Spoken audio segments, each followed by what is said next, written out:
उद्धव ठाकरे यांनी कार्यकर्त्यांना वाऱ्यावर सोडले, त्यामुळे त्यांना उमेदवार भेटले नाहीत. ही निवडणूक कार्यकर्त्यांची आहे. पण ते म्हणतायत की निवडून आलात तर तुम्ही आमचे नाही तर तुम्ही तुमचे पहा. मालवण प्रकरणांमध्ये निवडणूक आयोग काय निर्णय घेतोय हे पाहावं लागेल. मी दौऱ्यावरती असल्यामुळे ह्या प्रकरणाची मला माहिती नाही. माहिती घेऊन बोलतो. शिवसेनेची ग्रामीण भागामध्ये सुद्धा मोठी ताकद वाढली आहे. पाथरीकरांना आधी निधी दिला आणि त्या कामाच्या जोरावर मी या ठिकाणी मतं मागण्यासाठी आलेलो आहे. पाथरीमधील उमेदवाराला भरघोस मतांनी विजयी करावं असं आवाहन त्यांनी केलंय. महाराष्ट्राच्या कानाकोपऱ्यामध्ये जे आहे गावोगावी महाराष्ट्रातलं काय वातावरण आपल्याला दिसून येते? आपण सभा घेताय सगळीकडे. कालपासून नंदुरबार असेल, धुळे, जळगाव, नाशिक आणि आता या पाथरीमध्ये आजची पहिली सभा झाली आणि पहिली सभा देखील दणदणीत जी आहे ही या ठिकाणी पार पडलेली आहे. आणि महाराष्ट्रामध्ये सगळीकडे असंच वातावरण आहे. जिकडे कधी शिवसेनेची ताकद नव्हती तिथे देखील लोक जे आहे उत्साहाने जे आहे हे सहभागी होत आहेत प्रचार सभेमध्ये, जाहीर सभेमध्ये. शिवसेनेची ताकद जी आहे ही सगळीकडे महाराष्ट्राच्या कानाकोपऱ्यामध्ये जे आहे गावोगावी जे आहे वाढलेली आहे.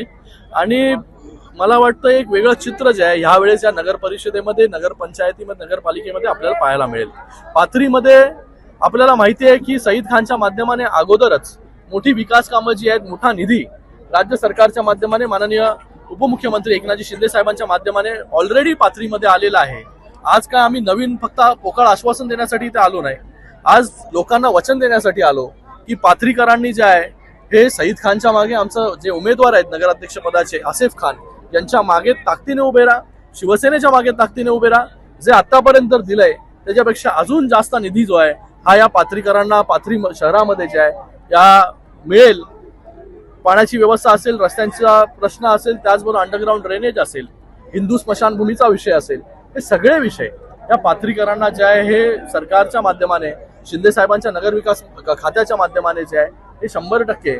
आज सईद खान जो आहे नगरसेवक नाही, आमदार नाही, कोणी नाही, ते नगरसेवक नाही, पण तरी पण शेकडो कोटीपेक्षा जास्त निधी जो आहे हा या पाथरीमध्ये आलेला आहे. डॉक्टर साहेब, एकंदरीत सईद खान यांनी आपल्या भाषणात नाराजी व्यक्त केलेली आहे की स्थानिक नेते त्यांना मागे वळण्याचा प्रयत्न केला. काँग्रेसच्या नेत्या सर, माझा प्रश्न ऐकून घ्या. काँग्रेसच्या बळावर त्यांनी सभापती या ठिकाणी झालेला आहे.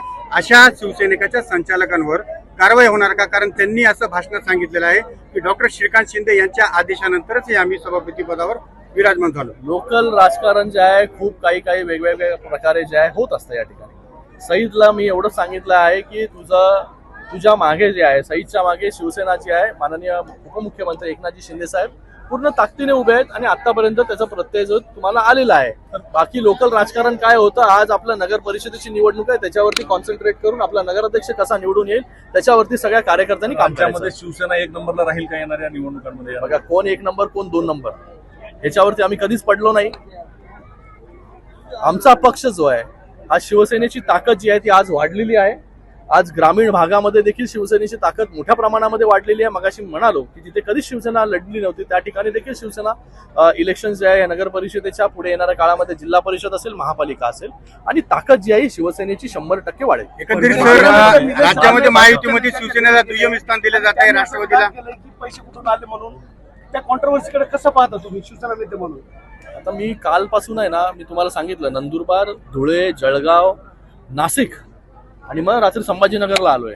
तर त्या परिस्थितीमध्ये मला जे आहे हे पूर्ण त्याची इन्फॉर्मेशन घेता आलेली नाही.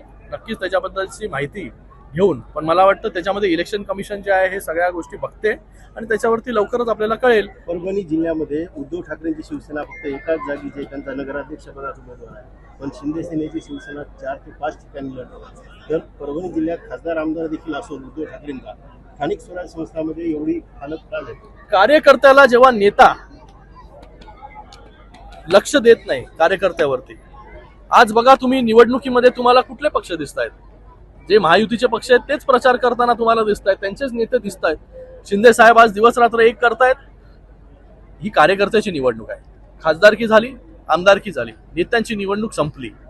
आणि ज्या नेत्यांना निवडून देण्यासाठी ज्या कार्यकर्त्यांनी काम केलं, आज तो कार्यकर्ता देखील निवडून आला पाहिजे. याच्यासाठी आमचे सगळे मंत्री असतील, आमचे सगळे नेते असतील, शिंदे साहेब स्वतः दिवसामध्ये 8-8 सभा घेत आहेत.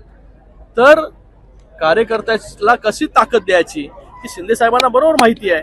म्हणून आज सगळीकडे जे आहे हे शिवसेनेचे उमेदवार जे आपल्याला उभे राहायला पाहायला मिळत आहेत. आणि ज्यांनी कधी कार्यकर्त्याला सन्मानच दिला नाही त्याची परिस्थिती अशीच होणार आहे. आणि आज देखील तीच परिस्थिती आहे की कार्यकर्ता आहे वाऱ्यावरती. तुम्ही तुमची निवडणूक लढा, जिंकले तर तुम्ही आमच्या पक्षाचे, नाही जिंकले तर तुम्ही तुमचं बघून घ्या, अशी परिस्थिती आहे. सर, संभाजीनगर